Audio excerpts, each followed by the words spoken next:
দর্শক, আপনার ধানের যদি পুরো পাতাটাই হলদে বা কমলা হলুদ রং ধারণ করে, আক্রান্ত গাছের কুশি কম হয়, শিকড় দুর্বল হয়ে পড়ে, ফলে গাছ টান দিলে সহজেই মাটি থেকে উঠে আসে। আক্রান্ত গাছ বেঁচে থাকলেও তাতে কিছুটা দেরিতে ফুল আসে এবং ফলন অনেক কমে যায়। এই টুংরু ভাইরাস রোগ হলে সময় মাত্র 2 মিনিট আপনার ফসলকে ধ্বংস করার জন্য এই রোগটি যথেষ্ট। তাহলে আপনি কি করেন? আপনি বাজার থেকে পুরাতন এক বা একাধিক ছত্রাকনাশক এনে একত্র করে স্প্রে করেন, 2 থেকে 3 বারও স্প্রে করেন। একদিকে আপনার টাকা চলে যায়, অন্যদিকে আপনার কাজ হয় না, অন্যদিকে আপনার ফসলও নষ্ট হয়। আর এই পর্বে থাকবে ধানের একটি ভয়ঙ্কর রোগ, টুংরু রোগ দমনের সর্বশেষ পরীক্ষিত কৌশল। তাই ভিডিওটি না টেনে পুরো ভিডিওটি দেখার বিনীত অনুরোধ রইল। দর্শক, আপনারা বাড়িতে কিন্তু স্মার্ট টিভি অথবা বড় স্ক্রিনে এখন ইউটিউব চ্যানেল দেখেন। আপনাদের জন্য কৃষিতে বিশ্ব ইউটিউব চ্যানেলে নতুন সংযোজন করা হয়েছে 4K আলট্রা এইচডি অর্থাৎ 4K আলট্রা হাই ডেফিনেশনের ভিডিও। দর্শক, পুরো ভিডিও জুড়েই আপনারা জীবন্ত সবকিছু দেখতে পাবেন। দর্শক, কৃষিতে বিশ্ব ইউটিউব চ্যানেলে পরামর্শমূলক 5 শতাধিক ভিডিও রয়েছে, সর্বশেষ পরীক্ষিত কৌশল এবং 4th জেনারেশনের কীটনাশক, রোগনাশক এবং হরমোন বা ভিটামিনের তথ্য আপনারা জানতে পারবেন 30টিরও অধিক জৈব বালাইনাশক তৈরির কৌশল। দর্শক, এই কৃষিতেই বিশ্ব ইউটিউব চ্যানেলের সবগুলো ভিডিও নিজেরা দেখবেন এবং ফেসবুকে শেয়ার করে সারা দেশের মানুষের পাশে দাঁড়াবেন।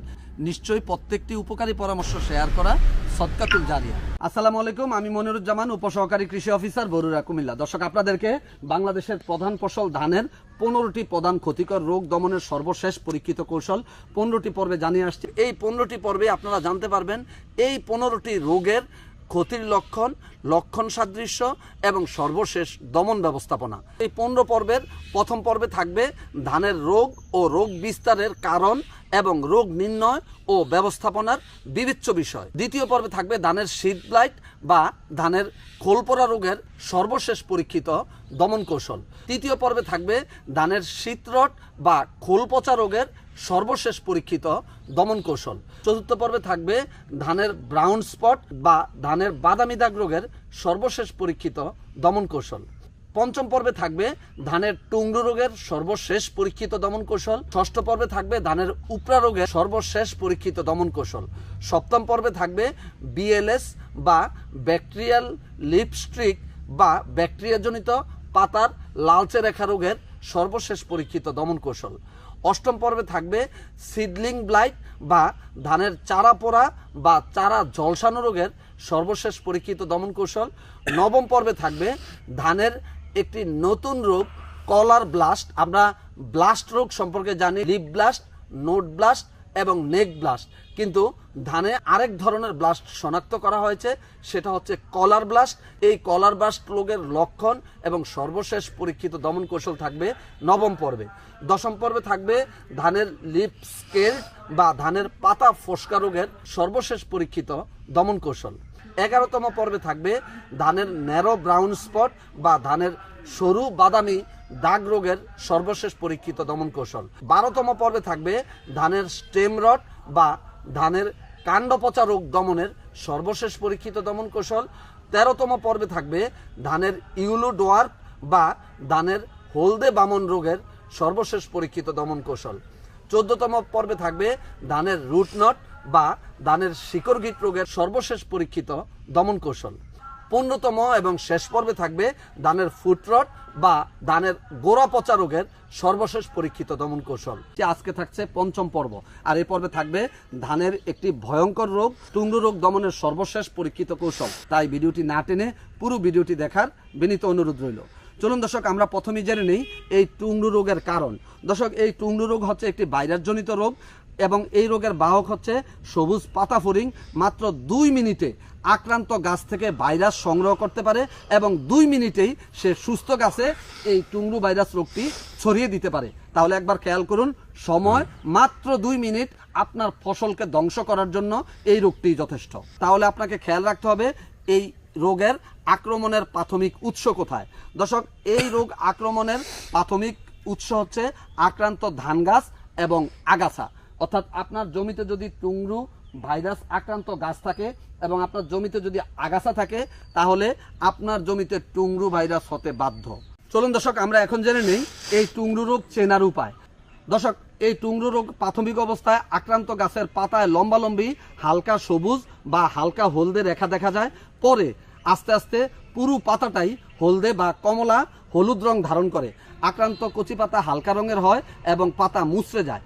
প্রাথমিক অবস্থায় জমিতে 2-1টি গাছে বিক্ষিপ্তভাবে লক্ষণ দেখা যায়। আস্তে আস্তে আক্রান্ত গাছের সংখ্যা বাড়তে থাকে এবং চারা অথবা কুশি অবস্থায় আক্রান্ত হলে সুস্থ গাছের তুলনায় আক্রান্ত গাছ বেশি খাটো মনে হয়। কিছু বয়স্ক গাছ আক্রান্ত হলে ততটা খাটো হয় না, কিন্তু আক্রান্ত গাছের কুশি কম হয়, শিকড় দুর্বল হয়ে পড়ে, ফলে গাছ টান দিলে সহজেই মাটি থেকে উঠে আসে। আক্রান্ত গাছ বেঁচে থাকলেও তাতে কিছুটা দেরিতে ফুল আসে এবং ফলন অনেক কমে যায় এই টুংরু ভাইরাস রোগ হলে। চলুন দর্শক, আমরা এখন জেনে নেই এই টুংরু ভাইরাস রোগ শনাক্তকরণে আপনি আয়োডিন পরীক্ষা কিভাবে করবেন। দর্শক, প্রথমে একটি ভায়ালে 2 থেকে 3 ভাগ পরিষ্কার পানি দিয়ে ওই পানিতে 3 ভাগের 1 ভাগ আয়োডিন 10% দ্রবণ মিশাতে হবে এবং টুংরু হয়েছে এমন গাছের 2টি বা 3টি পাতা উপর দিক থেকে 2 থেকে 3 ভাগ ধারালো ছুরি দিয়ে কেটে নিয়ে আয়োডিন দ্রবণে 10 থেকে 15 মিনিট ডুবিয়ে রাখতে হবে। দর্শক, আপনার গাছ যদি টুংরু আক্রান্ত হয় তাহলে আপনার এই ডুবন্ত অংশ নীলাভ কালো রং ধারণ করবে। আর যদি আপনার এই পাতা যদি টুংরু আক্রান্ত না হয় তাহলে আপনার এই পাতা সবুজই থাকবে। সুতরাং আপনারা এই আয়োডিন পরীক্ষা করে আপনার এই গাছে টুংরু ভাইরাসের আক্রমণ আছে কিনা আপনি সহজেই পরীক্ষা করতে পারেন। আর যখন ধান গাছ হলদে কমলা হয়ে যাবে তখন কিন্তু আপনার আর করণীয় কিছুই থাকবে না। এই কারণে আপনারা আয়োডিন পরীক্ষা করে সাথে সাথেই টুংরু রোগের ব্যবস্থাপনা নিতে পারেন। চলুন দর্শক, আমরা এখন জেনে নেই এই টুংরু ভাইরাস রোগ কখন এবং কোন অবস্থায় বেশি হয়। দর্শক, মুড়ি ধান বা গাছ জাতীয় আগাছায় ভাইরাসটি বেঁচে থাকে এবং আশেপাশে স্বেচ্ছায় গজানো রোগাক্রান্ত গাছ, ঘাস অথবা আক্রমণ প্রবণ ধানের জাত অথবা জমিতে বা আশেপাশে যথেষ্ট পরিমাণে বাহক পোকা থাকলে অথবা জমির পাশে বা মাঠে ভাইরাস আক্রান্ত জমি থাকলে এই রোগটি দ্রুত ছড়িয়ে পড়ে। চলুন দর্শক, আমরা এখন জেনে নেই এই টুংরু রোগের অনুকূল পরিবেশ কি। দর্শক, আক্রমণ প্রবণ জাতের চাষাবাদ করা, জমিতে বা আশেপাশে সবুজ পাতা ফড়িংয়ের আধিক্য থাকা এবং আশেপাশে রোগাক্রান্ত ধান গাছ থাকলে এবং বাওয়া ধান বা জমিতে যদি ঘাস থাকে তাহলে এগুলি হচ্ছে টুংরু ভাইরাস রোগের অনুকূল পরিবেশ। চলুন দর্শক, আমরা এখন জেনে নেই এই টুংরু ভাইরাস দমনের সমন্বিত ব্যবস্থাপনা।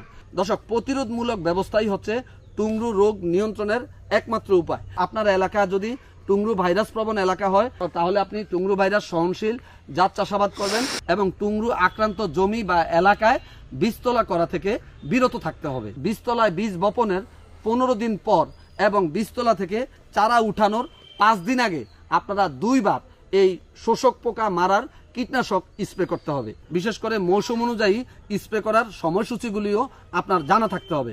যেমন আউশ মৌসুমে বীজ বপনের 10 দিন পর এবং চারা রোপণের 3 থেকে 5 দিন আগে অবশ্যই বীজতলায় 2 বার কীটনাশক স্প্রে করবেন। আমন মৌসুমে বীজ বপনের 10 থেকে 15 দিন পর এবং চারা রোপণের 5 দিন আগে অবশ্যই 2 বার বীজতলায় কীটনাশক স্প্রে করবেন এবং বোরো মৌসুমে বীজ বপনের 15 থেকে 20 দিন পর এবং বীজতলা থেকে চারা উঠানোর 5 দিন আগে অবশ্যই আপনারা 2 বার এই বীজতলায় কীটনাশক স্প্রে করবেন। চলুন দর্শক, আমরা এখন জেনে নেই আপনি টুংরু ভাইরাস প্রতিরোধে আপনার বীজতলায় যে 2 বার কীটনাশক স্প্রে করবেন কোন কীটনাশকগুলো স্প্রে করবেন। বীজতলা দমনের জন্য সর্বশেষ পরীক্ষিত কীটনাশকের মধ্যে রয়েছে কার্বারিল গ্রুপের কীটনাশক, বায়ারের 785 SP, স্কয়ারের সিনারিল, এসিআই এর এসিকার্ব, মিমপ্যাক্সের কুবারিল, ম্যাকডোনাল্ডের ভিটাব্রিল, সিটেডের রেবিন, ক্লিন অ্যাগ্রোর ক্লিনভিন এবং সুইট অ্যাগ্রোর সালভিন এর যে কোনো একটি 3.5 গ্রাম প্রতি লিটার পানিতে মিশিয়ে অথবা ইথিপ্রোল 400 গ্রাম, ইমিডাক্লোপিড 400 গ্রাম কম্বিনেশন গ্রুপের বায়ারের গ্ল্যামোর 0.2 গ্রাম প্রতি লিটার পানিতে অথবা বুপ্রোপেজিন গ্রুপের অটো টেকমো 40 SC, স্কয়ারের অ্যাওয়ার্ড, সেতুর সানপ্রোজিন এর যে কোনো একটি 0.5 মিলি প্রতি লিটার পানিতে অথবা কার্টা 92% ও এসিটামিপ্রিড 3% কম্বিনেশন গ্রুপের এসিআই এর এসিপ্রিড প্লাস, ন্যাশনালের কার্টাপ্রিড, ইনতেফার বাতির, ইস্ট ওয়েস্টের রকস্টার, ভ্যালেন্টের টেট্রিড, অ্যাগ্রো বিজনেসের এইসপ্রিড, এমাগ্রিনের চারু, করবেলের পারমিট, দেশ এগ্রোর ওশান, আইডল এগ্রোর বেস্টাপ, অ্যাডভান্সের অ্যাডস্টার, এমকোর ইকোটাপ প্লাস এক্সট্রা, এমএস এগ্রোর এমটাপ প্লাস এক্সট্রা,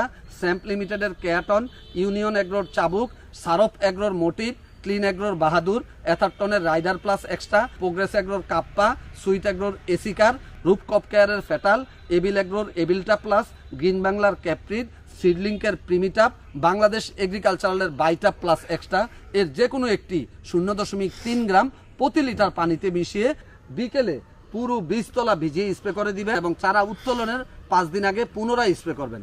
তাহলেই আপনার এই বীজতলাতেই দমন হয়ে যাবে ধানের জিএলিস বা সবুজ পাতা বোরিং, যেটি টুংরু ভাইরাস রোগ ছড়ায়। রোগাক্রান্ত গাছ দেখা মাত্রই উফরে ফেলে মাটিতে ফুতে ফেলবেন বা পুড়িয়ে ফেলবেন। বাহক পোকা, জিএলিস বা সবুজ পাতা ফড়িং দেখা মাত্রই মেরে ফেলতে হবে। আপনারা ধান গাছ রোপণের পর প্রতি সপ্তাহে একবার হাত জাল দিয়ে আপনারা সুইপ করবেন। যদি দেখা যায় সুইপ করলে এই সুইপিং নেটের মধ্যে জিএলিস বা সবুজ পাতা ফড়িং আসে, তাহলে অবশ্যই সবুজ পাতা ফড়িং পোকা দমনের জন্য সাথে সাথে এই ব্যবস্থাপনা নিতে হবে। কারণ এই জিএলিস বা সবুজ পাতা ফড়িং পোকাই এই ভাইরাস রোগটি 2 মিনিটে ভাইরাস আক্রান্ত গাছ থেকে সুস্থ গাছে এই টুংরু ভাইরাস রোগটি ছড়িয়ে দিতে পারে। আশেপাশের আড়ালি ঘাস ধ্বংস করতে হবে, তাহলে আপনার জমি টুংরু ভাইরাস মুক্ত থাকবে। এছাড়াও টুংরু ভাইরাস দেখা গেলে আপনারা ধানের জমিতে এই 4th জেনারেশনের কীটনাশকগুলো সঠিক মাত্রায় স্প্রে করে দিবেন। দর্শক, এই স্প্রে করার একটি ভুলের কারণেই কিন্তু সঠিকভাবে কাজ করে না। প্রথম ভুলটি করেন আপনারা, যত শতাংশ জমি, অর্থাৎ আপনার জমি যদি 50 শতক হয়, আপনার পানি নিতে হবে 100 লিটার। এই 100 লিটার পানিতে প্রতি লিটার হিসাবে আপনারা কীটনাশকগুলো সঠিক মাত্রায় স্প্রে করে দিবেন, তাহলেই দমন হয়ে যাবে ধানের টুংরু ভাইরাস রোগ। দর্শক, ধানের 15টি ক্ষতিকর রোগ দমনের সর্বশেষ পরীক্ষিত কৌশল 15 পর্বের ধারাবাহিকের 6ষ্ঠ পর্বে আসছে ধানের উফরা রোগ, অর্থাৎ উফরে হয় যে রোগ, এই রোগ দমনের সর্বশেষ পরীক্ষিত কৌশল। তাই 6ষ্ঠ পর্বটি দেখার আমন্ত্রণ জানিয়ে শেষ করছি আজকের 5ম পর্ব। ভালো থাকবেন, ভালো রাখবেন, এই প্রত্যাশায় শেষ করছি। আল্লাহ হাফেজ। দর্শক, যারা আমার চ্যানেলটি আজকেই প্রথম দেখছেন, তারা পরবর্তী ভিডিওটি দেখতে চ্যানেলটি এভাবে সাবস্ক্রাইব করে পাশে থাকা বেল আইকনটিতে অল ক্লিক করে আমার সঙ্গেই থাকুন। এভাবে একটি একটি করে প্রযুক্তি ছড়িয়ে যাবে সারা দেশের কৃষক ভাইদের কাছে।